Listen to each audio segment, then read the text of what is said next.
Espíritu Santo, ven, ven y lléname de ti. Espíritu Santo, ven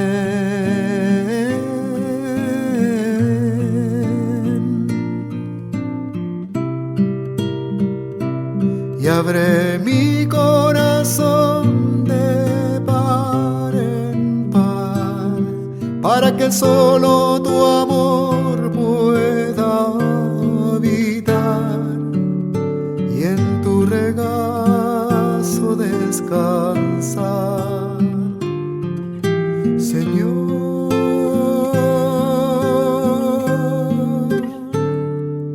y en tu regazo descansar. En el nombre del Padre, del Hijo y del Espíritu Santo. Amén. Ven, Santo Espíritu, haz venir del cielo el resplandor de tu presencia.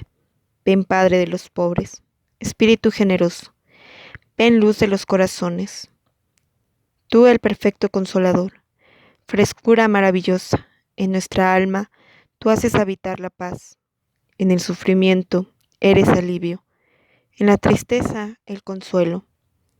Luz bienhechora, ven a habitar en lo más íntimo de nuestro ser, para que te seamos fieles.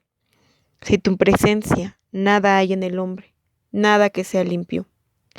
Lava nuestro pecado, riega nuestra sequedad, sana nuestras heridas, haz flexible nuestra rigidez, inflama nuestra tibieza, endereza nuestros extravíos. A los que confían en ti y te reciben en la fe, cólmales en el camino de la salvación. Dales la alegría perdurable. Amén.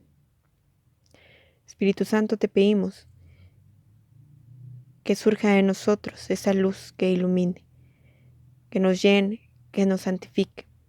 Te consagramos este momento en el que estamos tomando nuestra catequesis, para que seas tú el que nos guíe en cada momento. Despeja de nuestro corazón, de nuestra mente, aquellas situaciones que turben y que nos impidan concentrarnos en esta catequesis.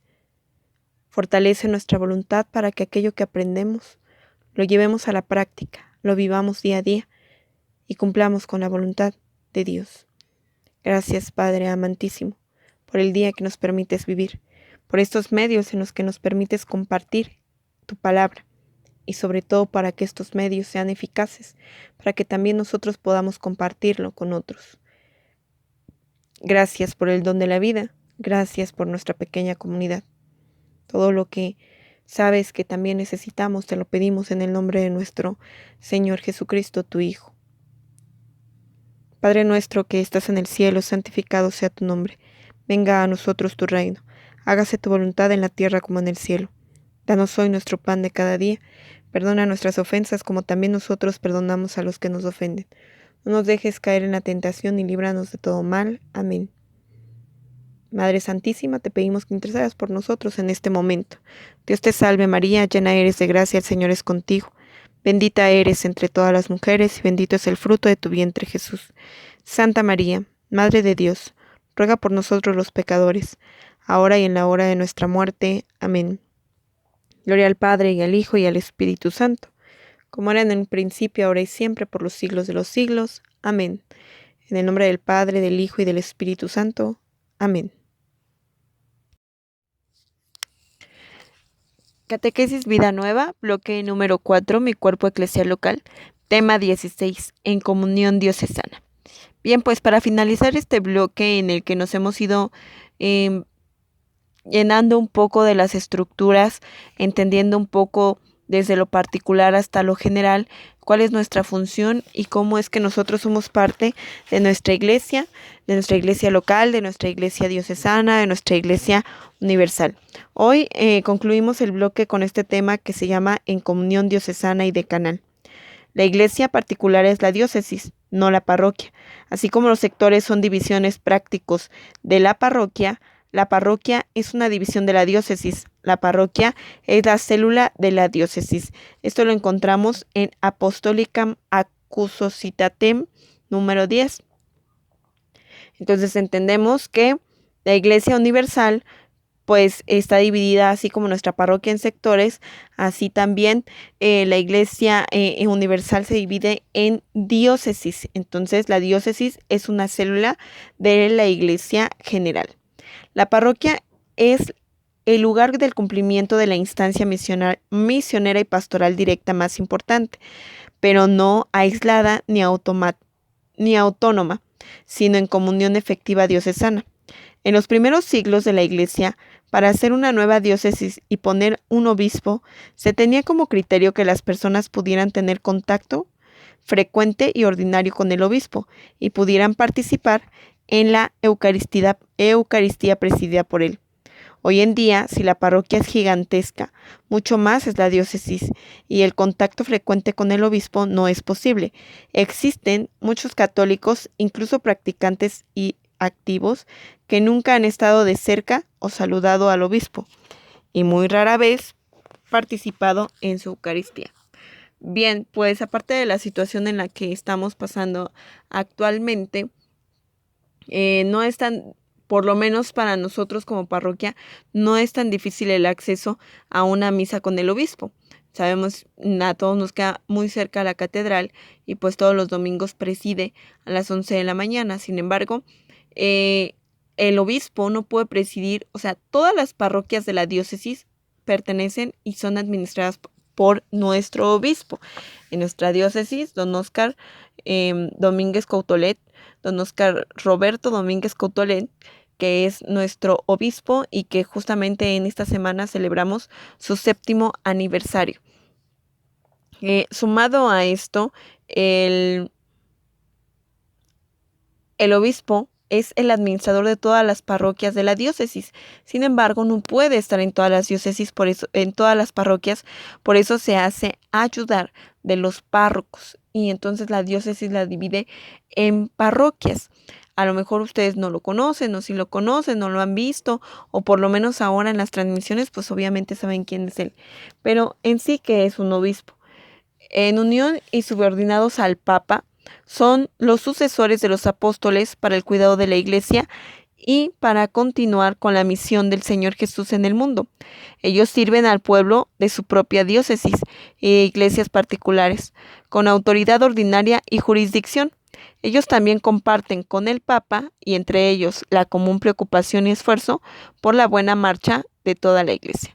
Entonces, los obispos son sucesores de los apóstoles. La única sucesión directa apostólica es la de Pedro, que reside en el Papa. El Papa también es un obispo. Sin embargo, el resto de los apóstoles no tienen sucesión directa. Todos los obispos son sucesores de los apóstoles en general. ¿Qué quiere decir esto? Bueno, el único que tiene sucesor directo, ya dijimos, es el Papa. Andrés, Felipe, Bartolomé, Judas Tadeo, Andrés y todos no tienen un sucesor directo. Es decir, no podemos decir que el obispo de Ecatepec es el sucesor directo de San Andrés. Pues no podemos decir eso. Sin embargo, sabemos que el obispo de Ecatepec es sucesor directo de los apóstoles.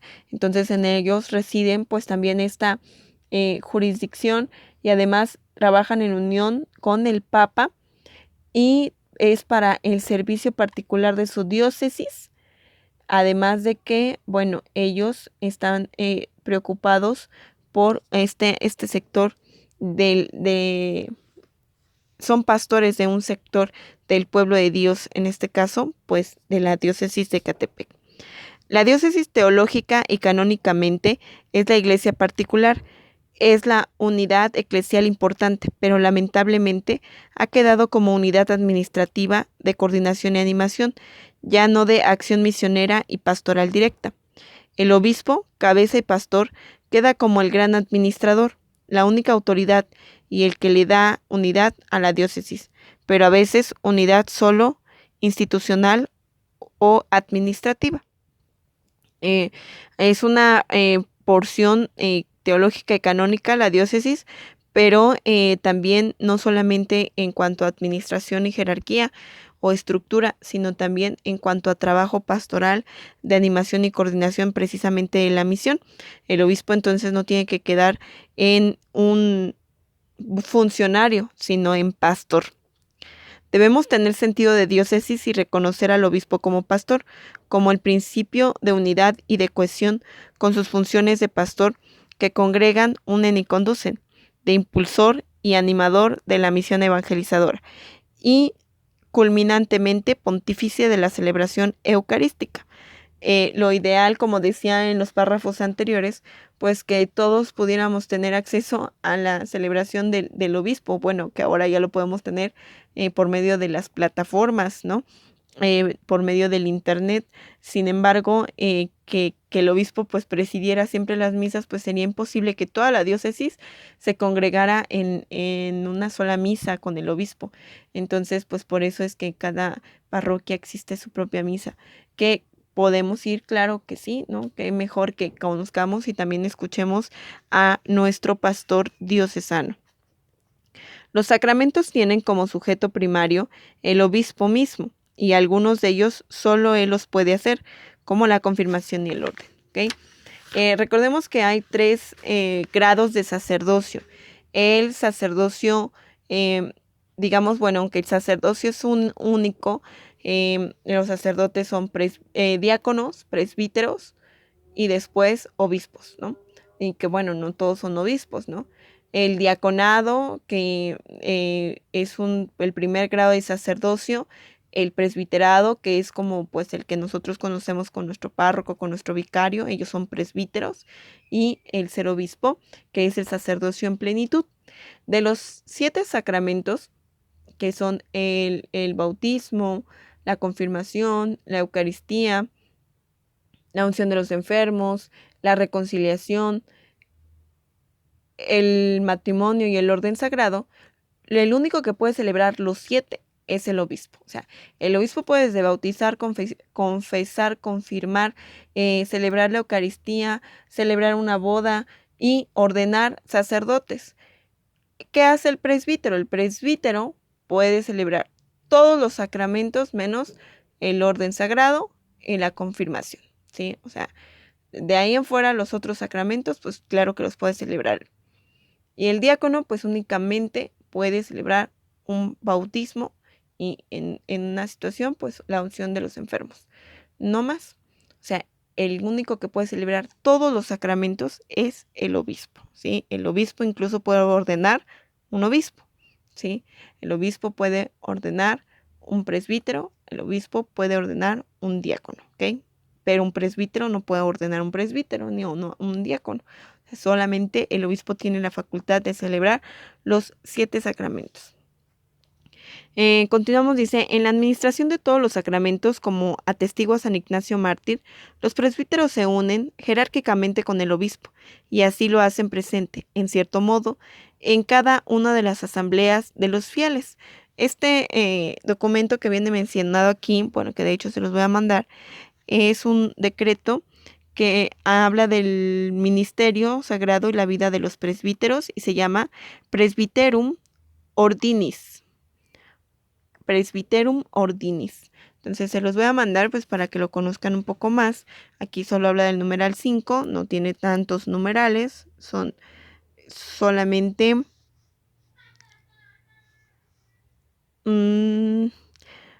67 numerales, ¿no? Bueno, algunos pues ya nada más son como, los últimos ya solamente son algunas referencias. Bueno, no, perdón, son 22 numerales de este decreto. Entonces se los voy a hacer llegar para que ustedes conozcan este decreto, que no lo habíamos visto en ningún otro tema, que les repito, el nombre es Presbyterum Ordinis.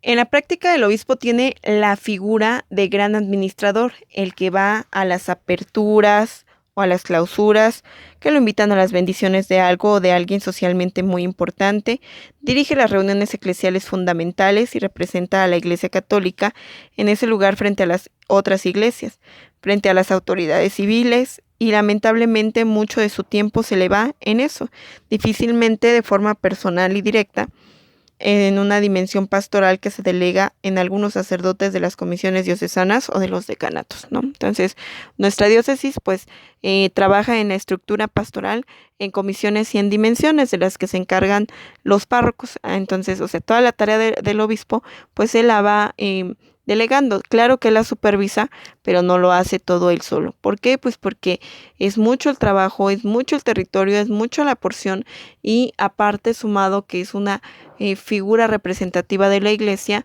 pues tiene que tener pues que constantes reuniones, que tiene que hacer algunas visitas, tiene que hacer algunas cosas. Nuestro obispo pues actualmente sí está como más pendiente por lo menos de estar presentes en reuniones, en algunas cuestiones de trabajo, para hacer presencia con su pueblo. Sin embargo, bueno, pues siempre este tipo de actividades absorben a la hora pues de hacer su trabajo pastoral. En Puebla y Medellín se dice que las diócesis y las parroquias deben ser menos administrativas y más pastorales. El obispo necesita ser más padre cercano y pastor solícito que el jefe de una administración. Santo Domingo habla de que debe haber en la iglesia, en las diócesis, una conversión pastoral y redimensionar las estructuras para que se adecúen a la nueva evangelización. Documento de Aparecida número 173. La renovación misionera de las parroquias nos está exigiendo imaginación y creatividad para llegar a las multitudes que anhela el Evangelio de Jesucristo. Se plantea la creación de nuevas estructuras pastorales, ¿no? Entonces, se invita en estos documentos, esos 3 documentos, Puebla, Medellín y Aparecida, a que las diócesis y las parroquias sean menos administrativas y más pastorales, que haya más trabajo de misión, que haya más trabajo en las pequeñas comunidades, que haya más trabajo incluso en los grupos y ministerios, y menos celebrativas pues de acciones particulares, ¿no? De peticiones particulares. Entonces, hay que renovar las estructuras y sobre todo en esta renovación misionera. En una diócesis muy grande hay zonas pastorales o vicarías episcopales, siendo las responsables de este lugar, de este nivel, un sacerdote y a veces un obispo auxiliar. Luego vienen los decanatos, llamados también arciprestazgos o foranías. El decano es un sacerdote que tiene una verdadera autoridad jurídica y una responsabilidad pastoral sobre todas las parroquias y sobre todos los sacerdotes de este decanato, como presencia del obispo. Ya en algún tema anterior les hablaba de las zonas pastorales y las vicarias episcopales. Recuerden que nosotros como parroquia San Rafael pertenecemos al decanato 14 y a la zona pastoral número 4. Anteriormente, con nuestro anterior párroco, que era el padre Armando, él era el decano del decanato número 14. Ahora, bueno, pues con el cambio también hubo unos cambios en el decanato. Y pues nuestro vicario de pastoral es el padre Martín, ¿sí? Que está en otra parroquia, la parroquia del Inmaculado Corazón. Entonces, pues tenemos esta representación por medio de sacerdotes. Entonces, la diócesis en sí se divide en 4 zonas pastorales y 14 decanatos. Por así decirlo, pues a nosotros es fácil porque somos la última zona pastoral y el último decanato, porque somos de las parroquias más recientes de la diócesis. Entonces, ¿pero qué es esto? Bueno, un decanato o un arciprestazgo es un conjunto de varias parroquias, ¿no? O sea, para que no todo resida en el obispo, pues entonces también se sectoriza por la diócesis en zonas pastorales y decanatos, de donde pues ya se mencionó, un sacerdote es el que apoya a estas tareas de supervisar, de ver cómo se va trabajando la cuestión pastoral y también inclusive de manera administrativa. El arciprestazgo, vicariato foráneo o foranía o decanato es un nivel formal de comunión en la Iglesia.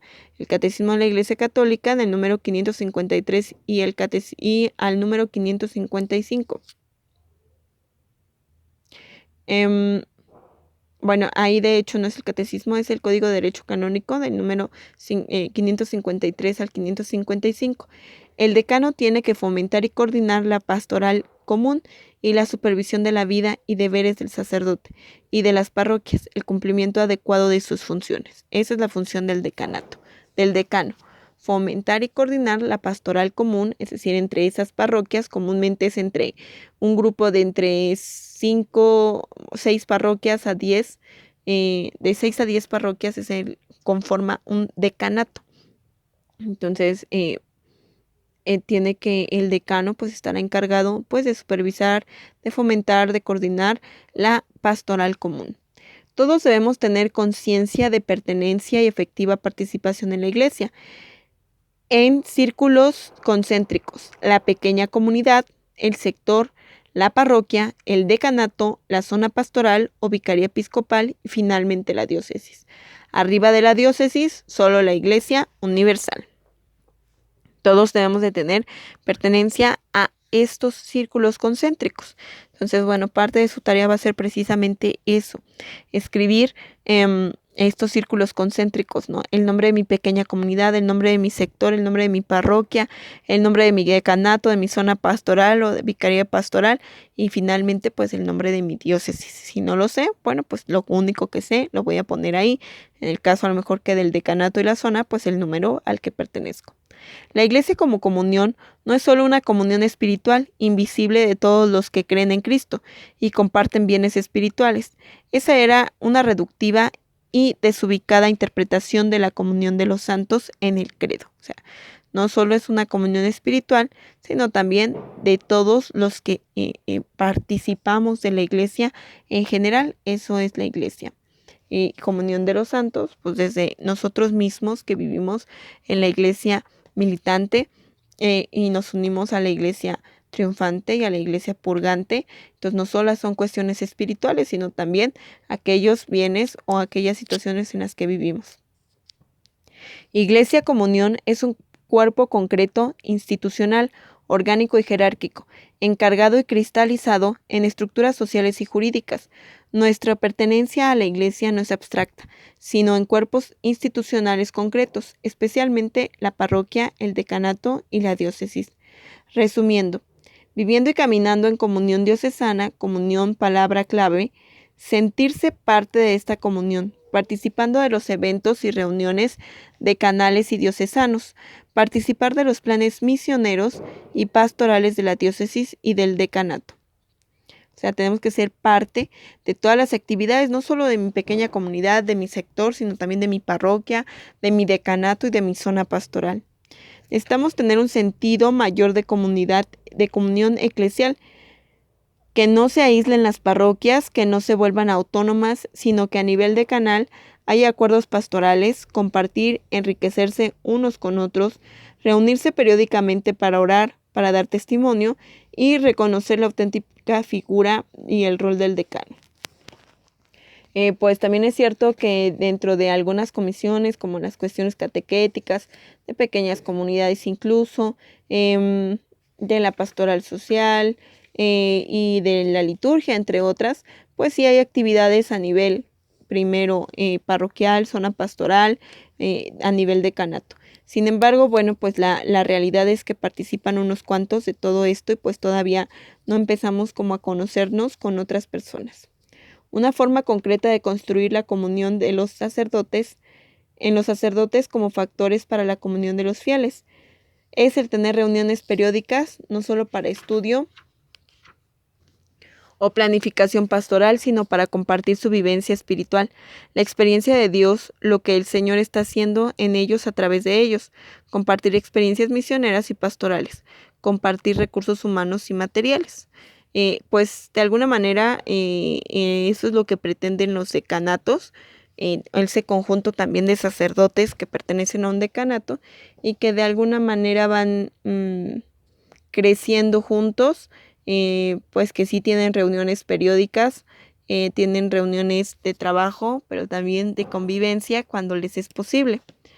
Igualmente hacer reuniones de canales y diocesanas de laicos más comprometidos en parroquias y movimientos. Sentirse parte y miembro de un mismo cuerpo, colaborador y compartir. La iglesia no solo son sacerdotes o los obispos. La iglesia somos todos vivos, activos y comprometidos en una corresponsabilidad en la construcción de la comunión y en el cumplimiento de la misión. Iglesia, toda ella y cada una de sus miembros, apostólica, misionera y ministerial. Entonces somos todos vivos, activos y comprometidos. También laicos y sacerdotes. Este tipo de actividades pues sí se hacen de alguna manera, sí también hay reuniones en las que participan laicos, sacerdotes a nivel zona pastoral, a nivel decanato, incluso existen equipos tanto de evangelización como de otras pastorales, de la catequesis, de la liturgia y todo a este nivel, que pues lo que pretenden es precisamente conformar estructuras y unirnos más en la convivencia y en la pastoral. Las religiosas y religiosos o sacerdotes religiosos deben ser también partes vivas de la diócesis y del decanato, considerando que no están en la iglesia solo para impulsar sus obras propias, sino primero para ser factores activos de la comunión eclesial y de cumplimiento a la misión básica de la iglesia. Presentar primero a Jesús y no a sus fundadores. Transmitir primero el Evangelio y no su propia espiritualidad. Cumplir primero la misión común y general de la iglesia y no solo después sus obras propias y particulares. Bueno, en el caso de las congregaciones religiosas que existen en la diócesis de Ecatepec, pues trabajan en comunión con las estructuras diocesanas y bueno, pues tratan de lo más posible impulsar a la comunión. ¿A qué se refiere con eso? Bueno, pues que no tienen que presentar primero, si son franciscanos, pues no primero van a hablar de San Francisco y luego de las cuestiones diocesanas, sino precisamente se refiere a que hagan comunión, presenten primero a Cristo, y claro que su carisma es muy importante, no solo para su congregación, sino para la diócesis en general. Todos en comunión. También para ellos el obispo es el eje y el factor de comunión eclesial, y el centro de unidad es sometimiento a su dirección pastoral. Aunque hayan sido fundados pues por algunos santos, por algunas otras personas, incluso no pertenezcan a la diócesis, pero si su casa o su convento o su monasterio está dentro del territorio diocesano, deben obediencia al obispo. Todos en comunión diocesana como parte de un cuerpo. Lo que tenemos que hacer es construir, tomar conciencia de la comunidad diocesana y decanal y participar y ser factor activo de su construcción. Somos iglesia, un solo cuerpo, estamos unidos por el poder del Espíritu, pertenecemos, participamos con alegría, nos entregamos. Pertenecemos y participamos en la obra del Señor Jesús. Entonces, bueno, pues esa es la consigna, que todos trabajemos en comunión diocesana, que seamos una verdadera iglesia con un solo cuerpo, siempre guiados por el Espíritu Santo, y no solamente sentir que participamos, sino no solamente saber que pertenecemos, sino también participar con mucha alegría en esto que es la construcción de la iglesia del Señor. ¿Cómo lo hago? Pues desde mi pequeña comunidad. Si yo hago esta unidad en mi pequeña comunidad y esta espiritualidad de comunión la logro ahí, pues lo voy a lograr a nivel sector, a nivel parroquia, a nivel decanato y a nivel zona pastoral. Bien, pues con esto terminamos este tema. Si hay alguna duda, alguna pregunta, pues me la hacen saber. Y vamos a terminar con una oración en el nombre del Padre, del Hijo y del Espíritu Santo. Amén. Te pedimos, oh Espíritu Santo, que derrames en cada uno de nosotros tu fuego para que seamos capaces en todo momento de formar comunión y no división. Que ese fuego llegue a nuestra pequeña comunidad y sobre todo que esa pequeña comunidad haga comunidad parroquial y nuestra parroquia siempre trabaje en esa comunión en el decanato, en su zona pastoral y sobre todo en la diócesis. Que aprendamos a ser una iglesia universal. Todo esto te lo pedimos en el nombre de nuestro Señor Jesucristo, quien ha fundado esta iglesia, y sobre todo en que nosotros tenemos que tener ejemplo porque somos su cuerpo místico. Mamita María, intercede en cada momento por nosotros, para que guiados por ti en todo momento podamos caminar. Dulce Madre, no te alejes, tu vista de mí no partes, ven conmigo a todas partes y nunca solo me dejes. Ya que me proteges tanto como verdadera Madre, haz que nos bendiga el Padre, el Hijo y el Espíritu Santo. Amén. Santa María de la Palabra, ruega por esta iglesia evangelizada y evangelizadora.